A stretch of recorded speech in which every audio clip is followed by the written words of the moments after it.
नमस्कार दोस्तों, मैं रवि। आप देख रहे हैं मनी लाइव। मनी लाइव में आपका स्वागत है। हमारे चैनल पे नए हैं तो सब्सक्राइब कीजिएगा, नोटिफिकेशन ऑन कर लीजिएगा ताकि हमारी खबरें सबसे पहले आप तक पहुंचे। दोस्तों, आप अगर पटना से हैं, पटना जिले में हैं, तो कौन कौन सीट पर कैसे कैसे उम्मीदवार हैं, कितने कई सीटों पर बाहुबलियों की भिड़ंत होने जा रही है, तो कई सीटों पर बागी भी उतर खड़े होने को आतुर है। पटना जिले की 14 विधानसभा सीटों पर इस बार सियासी जंग बेहद रोचक हो चुकी चली है। यहाँ मुकाबले का स्वरूप बदलता दिख रहा है। कई कई बाहुबलियों के बीच सीधी भिड़ंत है, तो कहीं समीकरण बिठाने का दिलचस्प मुकाबला चल रहा है। किसी सीट पर जातीय गणित निर्णायक भूमिका निभा रहा है, तो कहीं व्यक्तिगत पकड़ ही और पुराने रिश्ते वोटरों की नब्ज तय कर रहे हैं। इस बार जनसुराज निर्दलीय की मौजूदगी ने मुकाबले को और दिलचस्प बना दिया है।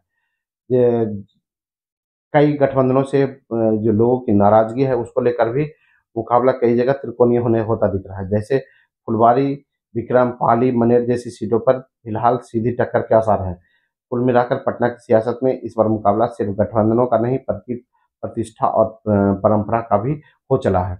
जैसे मोकामा में अनंत सिंह बनाम बीना देवी, दो बाहुबली, मतलब एक बाहुबली की पत्नी के बीच दिलचस्प लड़ाई है। जदयू से बाहुबली अनंत सिंह मैदान में है, जबकि राजद से सूरजभान सिंह की पत्नी और अनंत सिंह के पुराने दुश्मन सूरजभान सिंह की पत्नी चुनाव में उतर गई है। वहीं जनसुराज से पीयूष प्रियदर्शी जो है समीकरण को तीसरा कोण देने में लगे हुए हैं, लेकिन वे धार्मिक समाज से आते हैं, तो इसके कारण उनकी भी उपस्थिति हो सकता है कि किसी का समीकरण बिगाड़ दें और अ, कहीं के अनंत सिंह को नुकसान न पहुंचा दें। क्योंकि पिछली बार अनंत सिंह की पत्नी को नीलमदेवी के 79,000 वोट मिले थे और उन्हें 16,741 वोटों से जीत मिली थी।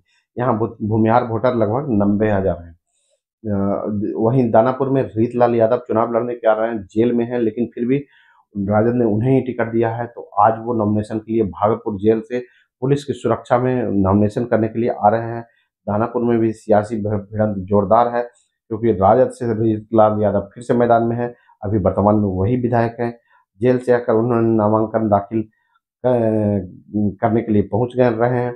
एनडीए की ओर से इस बार रामकृपाल यादव, पटना पाटलिपुत्र के पूर्व सांसद, जो कि इस बार हार गए थे मीसा भारती से, उन्हें टिकट दिया है भाजपा ने।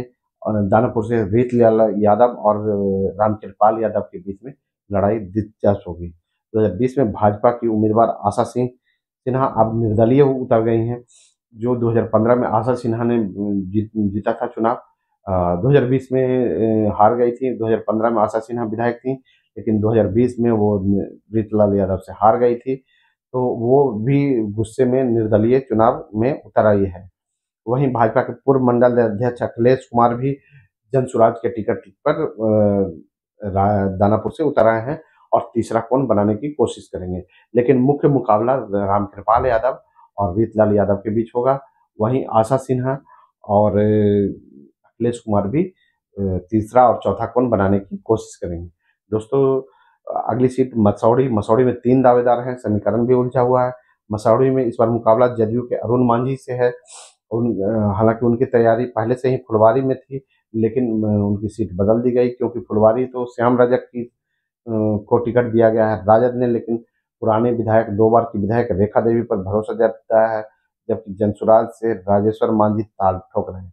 2023 में रेखा देवी ने जदयू के नीतन पासवान को 32,000 वोटों से हरा दिया था, लेकिन अभी इस बार इस सीट पर राजद और जदयू दोनों 3-3 बार पिछले 6 चुनावों में जीत चुके हैं। तो जो समीकरण है वो कांटे का है। यहाँ भी दीघा में तीसरी बार संजीव चौरसिया मैदान में है। वो दीघा से भाजपा से लगातार तीसरी बार संजीव चौरसिया पर को टिकट दिया है। रितेश रंजन उर्फ बिट्टू सिंह ने जनसुराज से पर्चा दाखिल कर लिया है, जो कि पहले जदयू से लड़ना चाहते थे। पहले बिट्टू सिंह जदयू के टिकट पर चुनाव लड़ना चाहते थे, और बिहार सरकार के मंत्री जो विजेंद्र प्रसाद यादव भी उनको चुनाव लड़ाना चाहते थे, लेकिन भाजपा ने यह सीट नहीं छोड़ी। तो यह सीट जो है संजीव चौरसिया ही लड़ेंगे, और भाकपा से माले से दिव्या गौतम चुनाव मैदान में है। सारी सीटों पर तस्वीर आज साफ होगी कि कौन कहां से लड़ रहा है।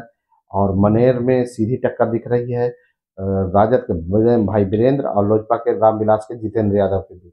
वहीं फुलवारी में जदयू के श्याम रजक और सीपीआई एमएल के जो अभी वर्तमान में विधायक हैं गोपाल रविदास के बीच सीधी टक्कर दिख रही है, कहीं से कोई किंतु परंतु नहीं है। विक्रम से भी कांग्रेस से भाजपा में आए एस सिद्धार्थ से मुकाबला है, जबकि भाजपा छोड़कर कांग्रेस में गए अनिल कुमार हैं।